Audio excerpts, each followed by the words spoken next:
아버지 하나님, 고난주간 특별 새벽 기도회로 함께 모여 기도하며 찬양하며 말씀을 나누게 하시니 감사합니다.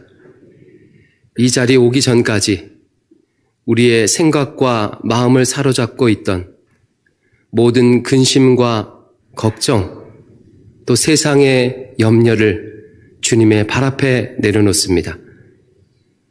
오직 예수님께 집중하며 예수님의 십자가를 바라보길 원하오니 이 시간 주님의 얼굴을 우리에게로 향하여 드사 우리에게 주목하여 주시옵소서. 예수님 이름으로 기도드립니다. 아멘. 고난주간 특별 새벽 기도회 현장으로 또 온라인으로 함께 하시는 여러분들을 주님의 이름으로 축복합니다. 고난주간을 하나님 앞에서 또 진지하게 또 의미 있게 보내려는 우리의 간절함을 하나님께서 들으시고 응답해 주실 것을 믿습니다. 우리는 이번 한 주간에 마태복음에 나와 있는 예수님의 십자가 사건을 묵상하려고 합니다. 여러분, 예수님께서 왜 참혹한 십자가를 지셨습니까? 성도라면, 신자라면 주저없이 대답하겠죠. 나의 죄를 대속하기 위해 예수님께서 십자가를 지셨다. 그런데 막상 복음서를 읽어보면 복음서는 십자가가 가지고 있는 대속의 의미에 대해서는 별로 말하고 있지 않습니다. 마태, 마가 복음에는 예수님의 죽으심이 우리의 죄를 대속하기 위한 죽으심이라고 직접적으로 언급하는 구절이 별로 나오지 않습니다. 딱 한 구절밖에 안 나와요. 인자가 온 것은 섬김을 받으려 함이 아니라 도리어 섬기려 하고 자기 목숨을 많은 사람의 대속물로 주려 함이니라, 대속물로 주려 함이니라 라고 주님이 말씀하실 때 딱 한 번밖에 안 나옵니다. 그 밖에는 직접적인 언급은 없고 대부분 간접적인 표현을 하십니다. 그래서 우리가 유추하며 해석하면서 아는 거예요. 우리가 예수님의 십자가를 대속의 십자가라고 확실히 알고 믿는 이유는 십자가 사건의 의미를 잘 설명해 준 서신서들 덕분입니다. 대표적으로 사도 바울이 쓴 로마서가 십자가의 대속의 의미를 아주 잘 설명하고 있죠. 그렇다면 복음서는 예수님의 십자가 사건을 어떤 관점에서 기록하고 있을까요? 복음서는요, 주로 예수님께서 어떻게 십자가를 지게 되셨는지, 어떻게 죽임을 당하게 되셨는지에 초점을 맞추어서 기록하고 있습니다. 특히 마태복음은 이 과정을 신랄하게, 아주 신랄하게 묘사하고 있어요. 어떻게 사람들이 무죄한 예수를 십자가에 내몰았는가? 이 악에 가담한 사람들은 어떤 사람들인가? 무엇 때문에 그들이 이런 끔찍한 살인을 저질렀는가를 고발하고 있습니다. 그러므로 마태복음의 십자가 사건을 읽으면 자연스럽게 예수님을 십자가에 내몰았던 인간의 잔인함과 폭력을 마주하게 됩니다. 이번 한 주는요, 괴롭지만 이것을 묵상하려고 합니다. 인간이 얼마나 악한지, 어떻게 하나님을 십자가에 매달아 죽였는지를 살펴볼 것입니다. 그리고 더 나아가서 그 악을 저지른 자가 바로 다름 아닌 내 자신임을 보려고 합니다. 이 앞에 적혀 있는 거기 너 있었는가 그때에 라는 고난주간의 주제는 질문의 형태로 되어 있지만 사실은 질문이 아닙니다. 네가 바로 그때 거기에서 예수님을 십자가에 못 박게 한 사람들 중 한 사람이다 라고 고발하는 제목입니다. 이번 한 주 이 끔찍한 실상을 마주하시기 바랍니다. 아마 고통스러운 과정이 되겠지요. 불편한 과정이 될 것입니다. 그러나 그렇게 함으로 나의 죄를 깊이 깨닫고 회개하고 동시에 십자가의 은혜의 깊고 넓음을 깨닫기를 축원합니다. 오늘 본문은요, 예수님께서 산헤드린 공회에서 재판받는 장면이에요. 산헤드린이란 말은 그 말이 공회라는 뜻입니다. 따라서 산헤드린 공회하면 동어를 반복하는 거예요. 역전압과 똑같습니다. 하지만 일반적으로 사용하고 있기에 산헤드린 공회라고 말씀드리겠습니다. 예수님께서 산헤드린 공회에서 재판받는 장면입니다. 주님은 목요일 저녁에 최후의 만찬을 마치시고 3명의 제자들과 함께 겟셋마네 동산에 올라가셔서 간절히 기도하셨습니다. 그리고 기도를 마치시고 내려오시자마자 가룟 유다가 데려온 군병들에 의해서 결박을 당하십니다. 아마 그 시간이 금요일 새벽 0시경이었을 것으로 추측합니다.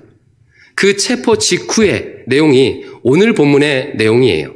자, 묵상집을 가지고 오신 분은 묵상집을 펴시고 성경을 가지고 오신 분은 마태복음 26장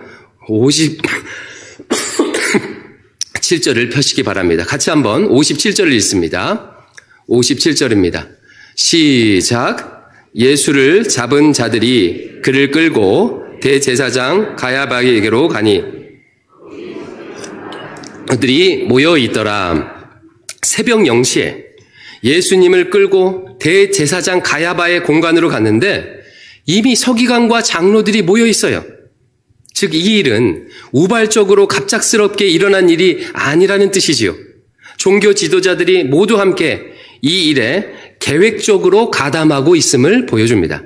29절도 같이 한번 읽어보겠습니다. 59절이에요. 59절입니다. 59절 시작. 대제사장들과 온 공회가 예수를 죽이려고 그를 칠 거짓 증거를 찾으매. 본문은 다시 한번 예수님의 재판에 대제사장들과 온 공회원들이 모였다고 기록하고 있어요. 당시 시대 배경을 알면 이 일이 얼마나 특별한지를 가늠할 수가 있습니다. 표현을 보니까 대제사장들이라고 하지요. 여러분, 이스라엘에 원래 대제사장은 몇 명이어야 합니까? 한 명이어야 해요. 대제사장은 딱 한 명이고 종신직입니다. 따라서 대제사장이 죽어야 새로운 대제사장을 세우기에 항상 딱 한 명만 있어야 합니다. 그런데 지금 대제사장들이 모였대요.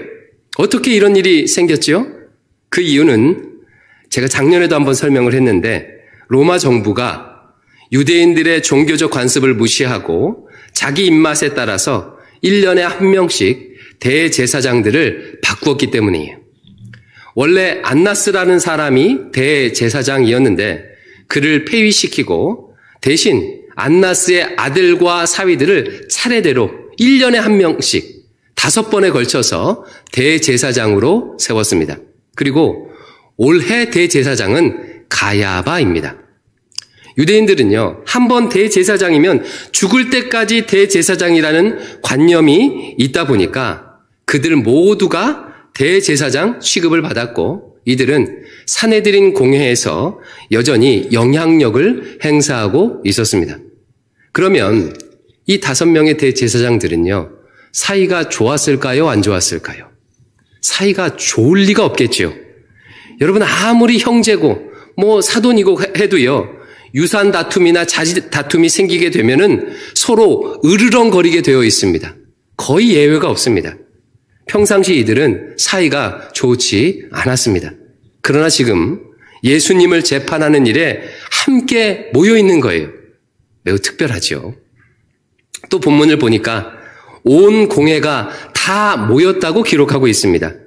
산헤드린 공회원은 대제사장을 포함해서 71명입니다. 그래서 대제사장이 이렇게 딱 서 있으면 양쪽에 35명씩 이렇게 앉아 있어요.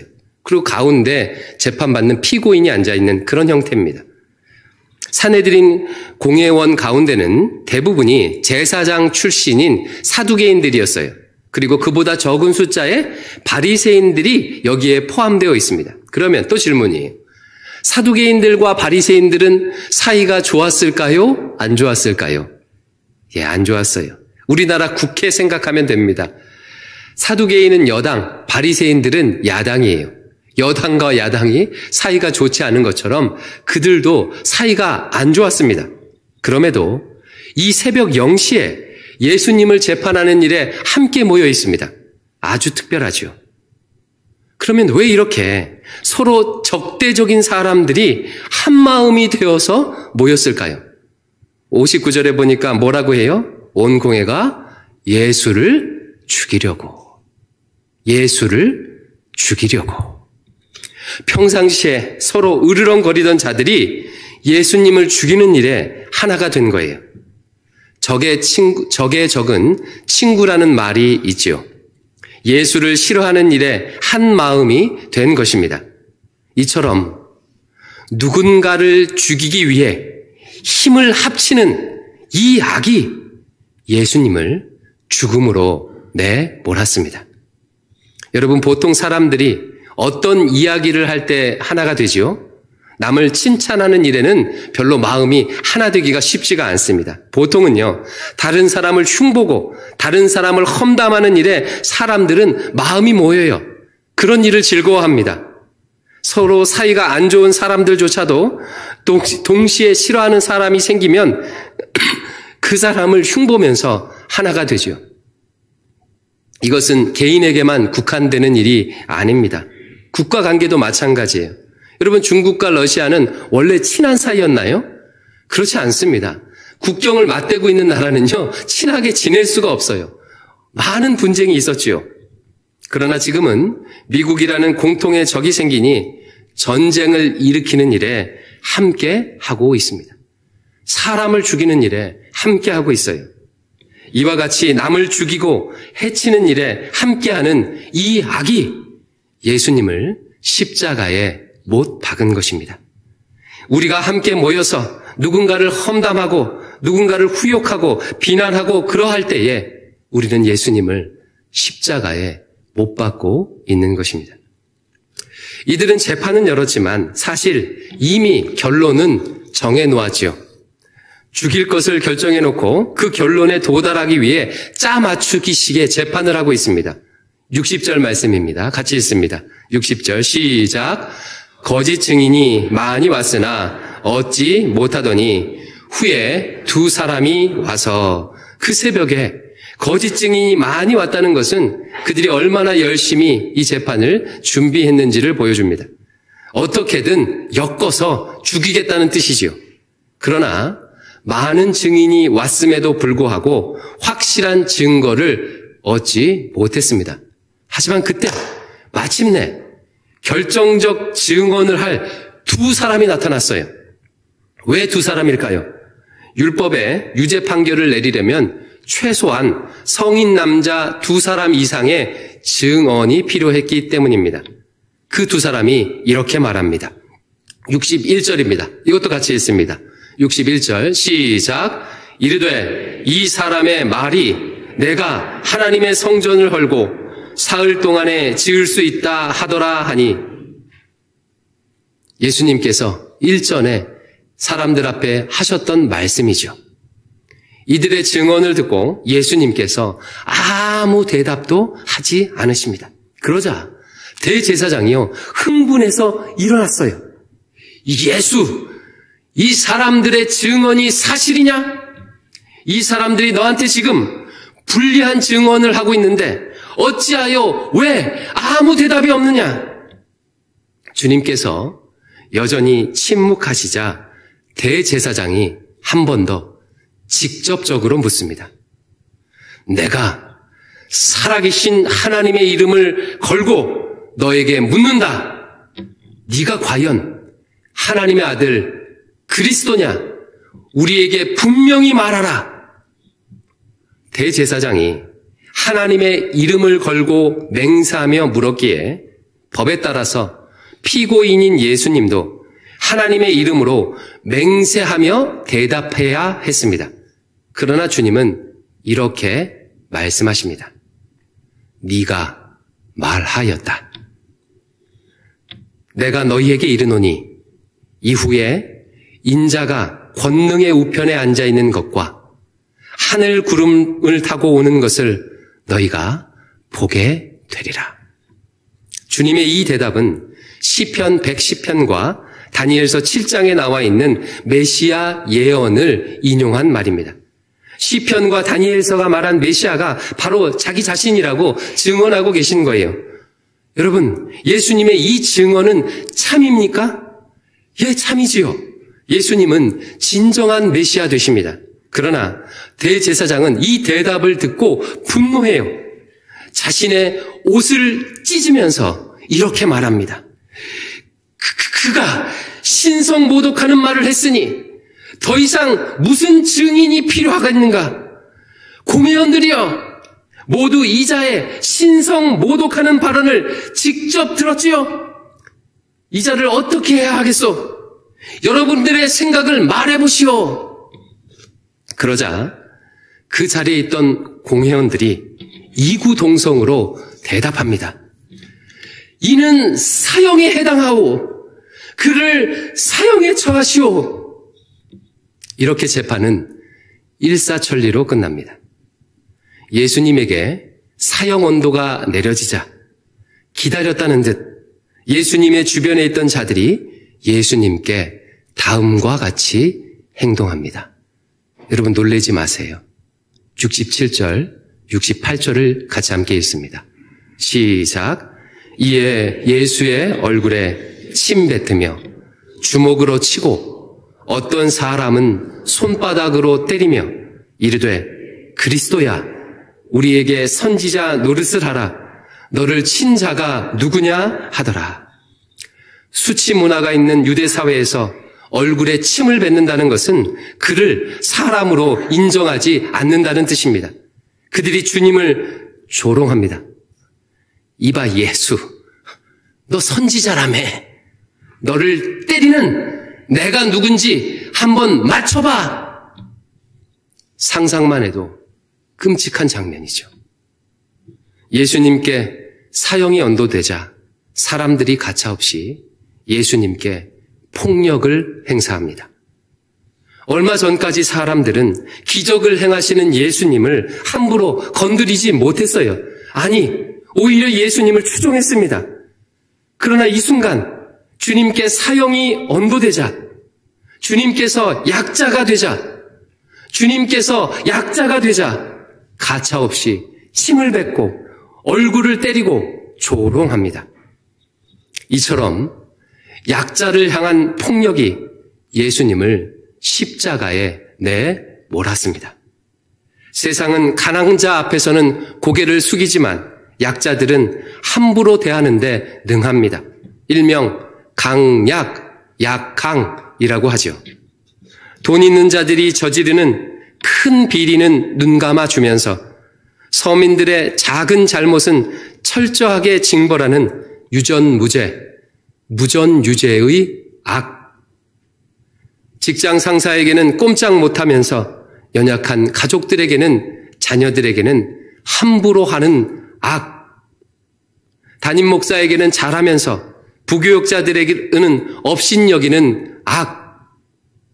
권력자들의 비리에는 관대하면서 노동자와 장애인들과 억울한 자들의 데모에는 가혹한 악. 약자들을 향한 이 다양하고 뿌리 깊은 폭력이 예수님을 십자가에 못 박은 것입니다. 며칠 전 호산나 다윗의 자손이여 라는 칭호를 받았던 주님은 일주일도 안 돼서 신성 모독을 저지른 죽을 죄인이 되었습니다. 그렇다면 여러분, 왜 대제사장들과 사두개인들과 바리새인들은 예수님을 죽이려고 했을까요? 왜 그들은 예수님을 죽이는데 한 마음이 되었을까요? 그들이 하나님을 몰라서 그랬을까요? 말씀을 읽어본 적이 없어서, 성경을 본 적이 없어서 그랬을까요? 그렇지 않습니다. 그들은 유대 사회에서 그 누구보다도 하나님을 잘 알 뿐만 아니라 백성들에게 말씀을 가르치는 자들입니다. 누구보다도 하나님을 향한 열심이 있다고 여겨지는 자들이에요. 그러면 도대체 왜 성경을 잘 안다고 하는 종교 지도자들이 예수님을 죽이려고 했을까요? 그 이유는 한 가지예요. 예수님께서 자신들의 자리를 위협한다고 여겼기 때문입니다. 예수님은 공생의 기간 동안 수많은 병자를 치료하며 그들의 죄를 사하셨죠. 원래 유대 사회에서 병자의 회복과 죄 사함을 선언하는 일은 제사장들이 하는 일이었습니다. 제사장들은 이 사람이 병이 다 나았는지 안 나았는지, 지금 정결해졌는지 정결해지지 않았는지를 판별하고 그래서 죄 사함을 받았는지를 선언하는 그런 일을 했던 사람들이에요. 그러나 예수님께서 제사장들의 허락도 없이 그 일을 행하셨습니다. 또한 예수님은 율법의 말씀을 풀어주시고 새로운 가르침들을 백성들에게 주셨지요. 원래 백성들에게 율법을 가르치는 일은 바리새인들이 하던 일이었어요. 바리새인들은 유대 사회에 깊숙이 들어가서 율법을 가르쳤습니다. 그런데 이제 사람들이 주님의 가르침을 더욱 따르는 거예요. 급기야 예수님은 성전에 들어가셔서 상을 뒤집어 엎고 성전의 타락을 신랄하게 비판하십니다. 당시 대제사장 가문은 성전 장사를 통해서 막대한 이득을 취하고 있었습니다. 예수님은 그들의 밥줄을 흔든 것이에요. 유대 종교 지도자들은 예수님에 의해 자신들의 자리가, 자신들의 이권이, 자신들의 인기가 위협을 받게 되자 주님을 죽이기로 작정한 것입니다. 예수님이 메시아냐 아니냐는 그들의 관심 밖이었어요. 그들의 관심은 예수님이 그들에게 이득이 되느냐, 이득이 되지 않느냐였습니다. 그들은 하나님을 향한 무수한 제사를 집전하고 하나님의 말씀, 성경을 가르쳤지만 이 모든 종교 행위는 위선이었습니다. 실상 그들이 믿고 따르던 것은 하나님의 말씀이 아니라 그들 자신의 욕망이었습니다. 바로 이 위선이 예수 그리스도를 십자가에 못 박았습니다. 겉은 경건한 모습으로 가득 차 있으나 그 속은 자신의 이익을 탐하는 위선이 예수님을 십자가에 못 박은 것입니다. 이 시대 한국 사회에서 교회의 이름이, 예수 그리스도의 이름이 땅에 떨어진 이유도 마찬가지입니다. 우리의 위선, 종교인들의 위선이 다시 한번 예수님을 십자가에 못 박고 있는 것입니다. 예배는 열심히 나가고 성경은 여러 차례 통독하고 헌금도 하지만 정작 이익 앞에서는 믿음을 버리고 타인을 희생제물 삼는 우리의 악이 주님을 십자가로 내모는 것입니다. 2000년 전 산헤드린 공회에 앉아 주님께 사형 언도를 내렸던 사람들은 어쩌면 우리 자신입니다. 아니, 바로 나입니다. 남을 비난하고 흉보는데 하나 되고 강약, 약강, 약자에게 폭력을 가하고 겉은 경건한 척하지만 나의 이익을 위해 물불을 가리지 않는 우리의 위선이, 우리의 악이 주님을 십자가에 못 박은 것입니다. 이 아침 우리 안에 뿌리 깊이 박혀있는 이 죄성을 직면하시기 바랍니다. 내 안에 있는 이웃을 죽이고 정죄하는데 하나 되는 악한 마음, 약자에 대한 폭력성, 종교적 위선을 마주하시기 바랍니다. 고난주간을 시작하는 첫날 주님의 십자가 앞에 그 죄악을 회개하며 내려놓을 수 있기를 주의 이름으로 축원합니다.